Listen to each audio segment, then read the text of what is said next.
Hello दोस्तों, मैं हूँ विष्णुप्रिया। आप देख रहे हैं लाइफ इज़ ड्रीम। और आज का दिन काफ़ी भागदौड़ वाला रहा, पर मैंने सोचा कुछ ना कुछ ऐसे टिप्स शेयर करूँ जो आपका काम भी आसान कर दे। सबसे पहले मैंने मेथी साफ़ किया है। अक्सर मेथी चुनने में बहुत वक्त वक्त लग जाता है, पर अगर आप चाकू से इसके पीछे के जो डंठल होते हैं ना, क्योंकि आजकल क्या करते हैं मार्केट में डायरेक्ट उखाड़ के मेथी लाई जाती है। पहले तो कट करके लाया करते थे, लेकिन अब उसकी जड़ सहित आता है, तो उन जड़ को आप चाकू की हेल्प से कट करके निकाल लो। और ऊपर का जो सॉफ्ट वाला हिस्सा होता है, या तो आप उसके पत्ते पत्ते निकाल के यूज़ कर सकते हो, या सॉफ्ट हिस्सा यूज़ करना चाहो तो उसे भी आप ले करके यूज़ कर सकते हो। तो इस तरह से जब आप करेंगे तो आपका काम काफ़ी आसान हो जाएगा। ये उसके डंठल निकलने से ये समझ लीजिए कि चुटकियों में आपका काम होता जाएगा और आसानी से मेथी भी साफ़ हो जाएगी। घर के कामों के साथ साथ बच्चों की सेहत का ध्यान रखना भी बहुत ज़रूरी होता है ना। और मेरे अभी आपको पता ही है, जब हमारे संक्रांति का दिन था उस वक़्त मेरे बेटे को चोट लग गई थी। हालाँकि हुई उसकी गलती से ही ये सारी चीज़ें थी, क्योंकि देखो उसने मेन स्विच बंद किया ही नहीं था, और फिर उसने वो तार को हाथ लगा दिया। क्योंकि शाम हो गई थी तो उन लोग बच्चों ने सोचा चलो स्पीकर निकाल लेते हैं, और जब स्विच बंद नहीं किया डायरेक्टली उस तार को उन लोगों ने हाथ लगा दिया, और जहाँ से जॉइंट किया होगा वहाँ से उसको करंट लग गया था। और करंट में उसके मिडिल फिंगर और अंगूठे में 2 जगह उसको घाव हो गए थे उसमें।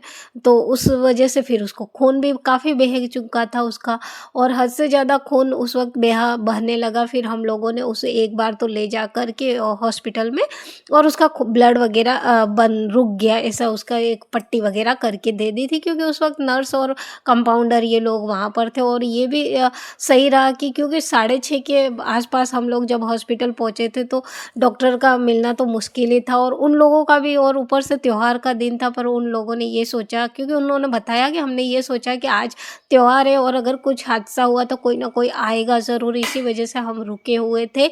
और हम लोगों को उन्होंने देखा और वो गेट के बाहर आ गए थे। उसके बाद भी वापस दोबारा से हॉस्पिटल वगैरह खोल के पट्टी करके दी थी, लेकिन सेफ्टी पर्पज़ फिर हम लोग सुबह भी हॉस्पिटल गए और ईसीजी वगैरह डॉक्टर ने लिख करके दिया था, तो वो सारी चीज़ें करी। लेकिन खून काफ़ी बह गया था, तो फिर मैंने सोचा देखो रिकवरी होना भी, हालांकि बच्चों में खून बढ़ता ही है, लेकिन फिर भी मैंने सोचा बच्चों का खून बढ़ा, वैसे तो सर्दियों में लड्डू बनता ही है, लेकिन अब अभी ज़रूरत हो गई तो मैंने सोचा चलो अभी ही बना लेते हैं।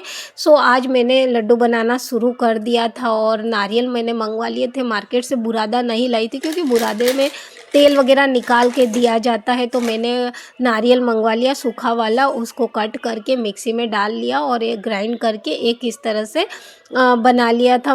देखिए इस तरह से सारा हो गया मेरा। साथ ही मैंने जो खसखस होती है उसे भी पीस लिया था, क्योंकि बच्चों के दिमाग पढ़ाई में ज़ोर पड़ता ही है दिमाग पर, तो ये सारी चीज़ें अच्छी होती है याददाश्त बढ़ाने के लिए। तो मैंने ये सब खसखस भी ले लिया, साथ ही काजू बादाम भी लिया था, और इन सभी चीज़ों को ग्राइंड कर लिया। और बाकी थोड़ा-सा मैंने आटा भी मिला दिया था गेहूँ का। और गेहूँ के आटे में देखिए, हम जब सेक के बनाते हैं ना, तो सेकने में हम थोड़ा ही घी मिला कर के उसे अच्छे से पूरा सेक लेंगे, भून लेंगे, तो ये एक टेस्ट तो बढ़ाता ही है। और देखिए जब हम लोग खाते हैं तो उसमें कच्चापन नहीं आएगा। नहीं तो वैसे भी सेहतमंद चीज़ें खाने में बच्चों को बहुत नखरे होते हैं, और अगर उनको मौका मिल जाए तो फिर वो उस चीज़ को खाते नहीं हैं। उनको छोड़ने का एक ना एक मौका चाहिए ही। तो बस मैंने इसी वजह से ही आटे को बराबर अच्छे से सेक लिया है। तो अगर आप भी बच्चों के लिए बना रहे हैं तो आटे में आप एक बार कम घी मिलाइए, उसे बढ़िया से सेक लीजिए, और उसके बाद आप चाहो कि जितना घी बाद में आप मिला करके बना सकते हैं। और वैसे भी आटा मिलाने से टेस्ट तो बढ़ ही जाता है, साथ ही इसकी बाइंडिंग भी काफ़ी अच्छी होती है। तो बस इसी तरह सेहतमंद लड्डू मैंने बनाना शुरू कर दिया था। सारे आटा वगैरह मैंने सेक लिया, सारी चीज़ों को मैंने ग्राइंड कर लिया था। अब बारी आती है इस घी और गुड़ का एक इस तरह से चाशनी बना लेंगे। देखिए पूरा इसमें कोई पानी वगैरह यूज़ नहीं हुआ है, सिर्फ घी लिया है मैंने और गुड़ लिया है।